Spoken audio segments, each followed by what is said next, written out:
To all students, welcome in new lecture video. Students, आप लोगों को दिवाली की ढेर सारी शुभकामनाएं। स्टूडेंट्स, आज आपके लिए हम लेकर आए हैं यूनिट नंबर 4 के एक न्यू टॉपिक को, जिसका नाम है एपोप्टोसिस। ठीक है, एपोप्टोसिस क्या होता है स्टूडेंट्स, इस क्लास में हम स्टडी करेंगे, जिसमें कि हम इजीली नोट्स के साथ पढ़ेंगे कि किस प्रकार से एपोप्टोसिस क्या होता है, कितने टाइप्स का ये एपोप्टोसिस की प्रोसेस सेल्स में किस प्रकार से कंप्लीट होती है, पाथवेज क्या होते हैं या फिर एपोप्टोसिस की मैकेनिज़्म क्या होती है, इन सारी चीज़ों के बारे में हम डिस्कशन करेंगे। सिग्निफिकेंस क्या होती है एपोप्टोसिस की, इन सारी चीज़ों के बारे में हम डिस्कशन करेंगे। ठीक है स्टूडेंट्स, तो आइए अपने इस टॉपिक को हम डिस्कशन करते हैं। ओके, तो एपोप्टोसिस क्या होता है स्टूडेंट्स, सबसे पहले आप ये समझो कि एपोप्टोसिस जो होता है एक प्रकार का सेल डेथ होता है। बॉडीज़ में हार्मफुल सेल्स होती हैं, वो ऑटोमेटिकली क्या होती हैं कि वो नष्ट होती हैं या फिर डिग्रीगेट होती हैं। ठीक है, तो सबसे पहले हम यहाँ पे स्टडी करते हैं कि एपोप्टोसिस क्या होता है। ठीक है, term apoptosis is derived from the Greek word meaning dropping और फॉलिंग। ओके, इट्स मीन्स इसका मतलब क्या होता है, एपोप्टोसिस जो वर्ड है ये ग्रीक भाषा से, ग्रीक वर्ड से लिया गया है, जिसका मतलब होता है ड्रॉपिंग और फॉलिंग, मतलब कि सेल्स का नष्ट हो जाना या फिर गिर जाना। ठीक है, it is the programmed cell death, ये एक प्रकार का प्रोग्राम्ड सेल डेथ होता है, यानी कि एपोप्टोसिस को हम एक नाम से और जानते हैं, प्रोग्राम्ड सेल डेथ के भी नाम से इसे हम जानते हैं। ओके,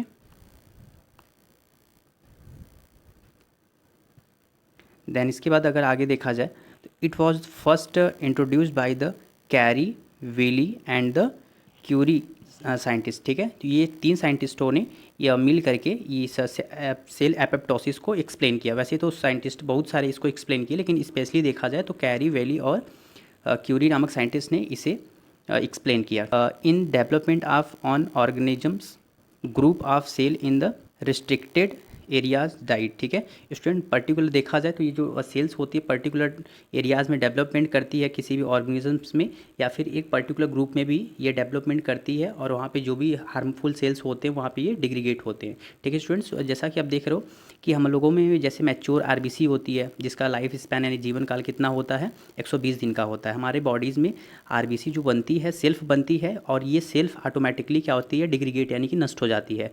तो आरबीसी का जो जीवन काल होता है यानी कि लाइफ स्पैन होता है वो 120 दिन का होता है। इतने दिन बाद वो ऑटोमेटिकली क्या होती है, वो डिस्ट्रॉय हो जाती है।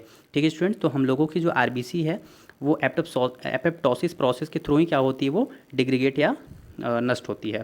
ठीक है स्टूडेंट्स, और टैडपोल का जो लार्वा है, यानी जो मेंढक होते हैं, मेंढक के लार्वा फेज को हम क्या बोलते हैं, टैडपोल कहते हैं। टैडपोल में जो उनकी टेल्स है, ठीक है, उनकी जो टेल होती है वो एपोप्टोसिस के थ्रू ही क्या होती है, वो डिग्रीगेट या नष्ट हो जाती है। इस स्ट्रक्चर में जैसा कि दिख रहा है कि ये जो सेल्स है ये धीरे धीरे क्या हो रहा है, इसका साइटोप्लाज्म सिकुड़ रहा है। देन इसके बाद सेल मेम्ब्रेन देख रहे हो आप, धीरे धीरे क्या हो रही है, बीच की तरफ बीच में सिकुड़ रही है। इसके बाद जो ऑटोमेटिकली एटलीस्ट सेल जो होती है छोटे छोटे पार्ट्स में डिवाइड होकर के ये डिग्रीगेट हो जाती है। ठीक है, सिर्फ माइक्रोफेज से क्या करता है, नष्ट कर जाता है, फिर इसका इनगल्फ कर लेता है। ठीक है स्टूडेंट्स, तो आप देख रहे हो इस प्रकार से सेल जो है ऑटोमेटिकली क्या होती है, डिस्ट्रॉय हो जाती है। आइए हम स्टडी करते हैं इसके आगे। It occur both in embryo and adults. ठीक है, ये दोनों में देखा जाता है, एम्ब्रियो में भी देखा जाता है और एडल्ट्स में भी देखा जाता है। ठीक है स्टूडेंट्स, सेल डेथ को अगर हम देखें तो सेल डेथ स्पेशली जो होता है वो टू टाइप का होता है। एक होता है एपोप्टोसिस यानी कि प्रोग्राम सेल डेथ, जिसे हम पीसीडी के नाम से भी जानते हैं। ठीक है स्टूडेंट्स, पीसीडी, पी का मतलब है प्रोग्राम, सी का मतलब सेल और डी का मतलब डेथ। ठीक है, पीसीडी के नाम से भी इसे जानते हैं, प्रोग्राम सेल डेथ, या फिर इसे हम एपोप्टोसिस भी कहते हैं। ठीक है स्टूडेंट्स, और सेल डेथ का दूसरा टाइप है नेक्रोसिस। ठीक है स्टूडेंट्स, तो नेक्रोसिस क्या होता है, आप अभी तो आपने स्टडी किया, बताया हमने आपको कि एपोप्टोसिस क्या होती है, कि सेल्फ ऑटोमेटिकली सेल्फ क्या होती है, डिस्ट्रॉय होती है।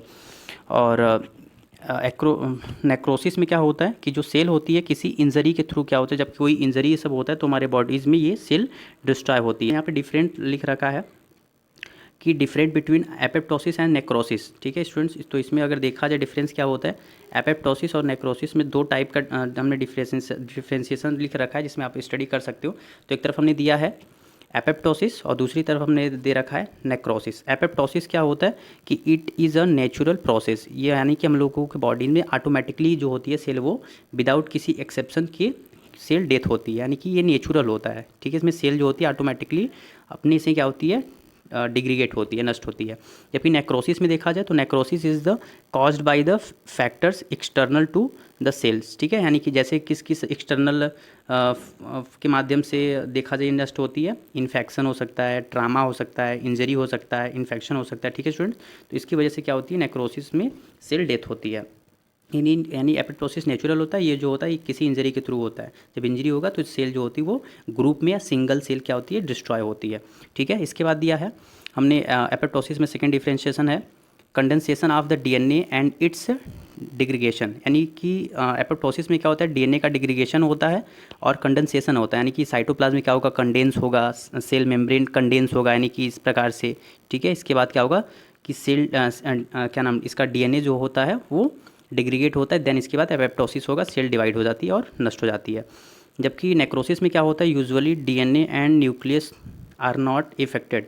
नेक्रोसिस में जो होता है डीएनए और न्यूक्लियस जो होता है ये क्या होता है कि इफेक्टिव नहीं होता है, ठीक है। ना तो इसमें डीएनए में कोई इफेक्ट पड़ता है, ना तो इसमें इसके न्यूक्लियस में इफेक्ट पड़ता है, ठीक है स्टूडेंट। इसके बाद तीसरा है डिफ्रेंसिएशन।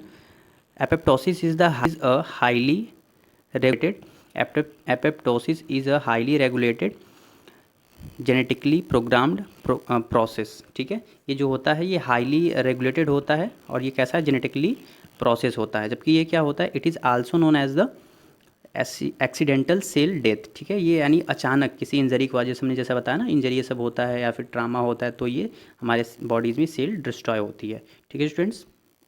चौथा हमने दे रखा है proteases as card caspase degrade the cell into smaller fragment called apoptotic bodies, ठीक है स्टूडेंट्स। तो इसमें देखा जाए कैस्पेस जो होता है वर्कफुल होता है एपोप्टोसिस में, और जबकि नेक्रोसिस में क्या होता है कि caspase have no role play in the necrosis, यानी कि जो कैस्पेस जो एंजाइम है ये स्पेशली नेक्रोसिस में ये कोई पार्टिसिपेट है, इसका कोई रोल नहीं होता है। जबकि एपोप्टोसिस में क्या होता है, कैस्पेस नामक एंजाइम्स का क्या होता है इसमें रोल होता है, ठीक है। तो ये हुआ डिफ्रेंसिएशन एपोप्टोसिस में और नेक्रोसिस में, ठीक है स्टूडेंट्स। ये सेल्फ होता है और ये जब ये कैसे होता है, सेल का डिग्रेडेशन या सेल कैसे इसमें नष्ट होती है, जब कोई हमारे बॉडीज़ में इन्फेक्शन या ट्रामा होता है, ठीक है स्टूडेंट्स। इसके बाद है पाथवे ऑफ एपोप्टोसिस और मैकेनिज्म ऑफ एपोप्टोसिस। तो स्पेशली देखा जाए तो ये 2 टाइप का होता है। इसमें जो एपोप्टोसिस होती है, एपोप्टोसिस होने में 2 प्रोसेस होता है, एक होता है एक्सट्रिंसिक पाथवे और दूसरा हमारा होता है इंट्रिंसिक, है ना। एक्सट्रिंसिक पाथवे और इंट्रिंसिक पाथवे। एक्सट्रिंसिक पाथवे से मतलब लग रहा है आपको ये सेल के सरफेस पे होता होगा, और इंट्रिंसिक में क्या होता है आप समझ रहे हो कि ये सेल के अंदर होता है, ठीक है स्टूडेंट्स। सबसे पहले स्टूडेंट्स यहाँ पे हम स्टडी करते हैं एक्सट्रिंसिक पाथवे के बारे में। और तो एक्सट्रिंसिक पाथवे को देखा जाए स्पेशली तो ये जो होता है सेल के सरफेस पे होता है, सेल के रिसेप्टर से जाकर के ये बाइंड होता है और इस प्रकार से लिगेंड इस पर आकर के स्टिमुलेट होता है, एक्यूमुलेट होता है, और देन स्पेशली लास्ट टाइम जो कैस्पेज होता है ये इस पर हेल्पफुल करता है, और लास्ट में जैसे ही कैस्पेज बनता है यहाँ पे एक्सट्रिंसिक पाथवे कंप्लीट होता है, ठीक है, सेल डिग्रीगेट हो जाती है। देन इसके बाद दिया है दूसरा इंस्ट्रिंसिक पाथवे। क्या होता है इंस्ट्रिंसिक पाथवे में, हमने जैसा कि आपको बताया कि स्पेशली इसमें देखा जाए तो ये सेल के अंदर होता है। इंस्ट्रिंसिक मतलब सेल के अंदर, ठीक है, और एक्सट्रिंसिक मतलब सेल के सरफेस पे होता है। तो हमने यहाँ पे इसके नोट्स को, सेकेंड वाले नोट्स को देखा जाए, दूसरा जो है यहाँ पे हमने इसको दे रखा है, थोड़ा इसको आप यहाँ से नोट कर लीजिएगा।